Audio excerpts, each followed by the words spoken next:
রোববার ইরানের পূর্ব আজারবাইজান থেকে ফেরার পথে দেশটির প্রেসিডেন্ট রাইসিকে বহনকারী হেলিকপ্টার দুর্ঘটনার মুখে পড়ে। এ ঘটনায় নিখোঁজ রয়েছেন প্রেসিডেন্ট ও তার সফর সঙ্গী। এতে উদ্বেগে গোটা বিশ্ব। রাইসির নিখোঁজের ঘটনায় গভীরভাবে সমবেদনা জানিয়েছেন আজারবাইজানের president Ilham Aliyev.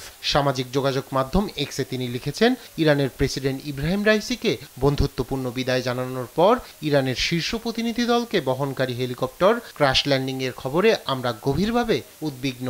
Ebrahim Raisi ও তার সঙ্গীদের জন্য আমাদের প্রার্থনা। আজারবাইজান যে কোনো সহায়তা দিতেও প্রস্তুত বলে জানিয়েছেন তিনি। ইরানের প্রতি সহমর্মিতা প্রকাশ করে যে কোনো সহায়তা দিতে প্রস্তুতির কথা জানিয়েছে সৌদি আরব। সৌদি পররাষ্ট্র মন্ত্রণালয় বলছে, উদ্বেগের সঙ্গে হেলিকপ্টার বিধ্বস্তের ঘটনায় নজর রাখছে রিয়াদ।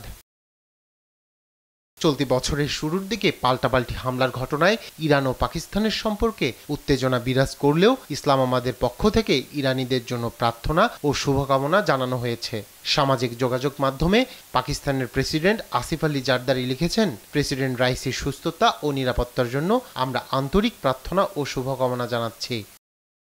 হেলিকপ্টার দুর্ঘটনার খবরে উদ্বেগ প্রকাশ করেছেন ভারতের প্রধানমন্ত্রী নরেন্দ্র মোদীও। এক টুইট বার্তায় তিনি লিখেছেন, প্রেসিডেন্ট রাইসির হেলিকপ্টার বিধ্বস্তের খবরে গভীরভাবে উদ্বিগ্ন। এদিকে আর্মেনিয়া ও তুরস্কের পররাষ্ট্র মন্ত্রণালয় এক্সে উদ্ধার অভিযানে সহায়তার প্রস্তাব দিয়েছে। আর রুশ পররাষ্ট্র মন্ত্রণালয়ের এক মুখপাত্রকে উদ্ধৃত করে বার্তা সংস্থা আরআইএ বলছে, নিখোঁজ হেলিকপ্টারের সন্ধানে ও ঘটনার কারণ অনুসন্ধানে সব প্রয়োজনীয় সহায়তা দিতে প্রস্তুত রাশিয়া। এছাড়াও যুক্তরাষ্ট্র, ইউরোপীয় ইউনিয়ন, ইরাক ও মধ্যপ্রাচ্যের অনেক দেশ দুর্ঘটনায় উদ্বেগ জানিয়েছে। রায়হান কবির শুভ্র, নিউজ ডেস্ক, দেশ টিভি।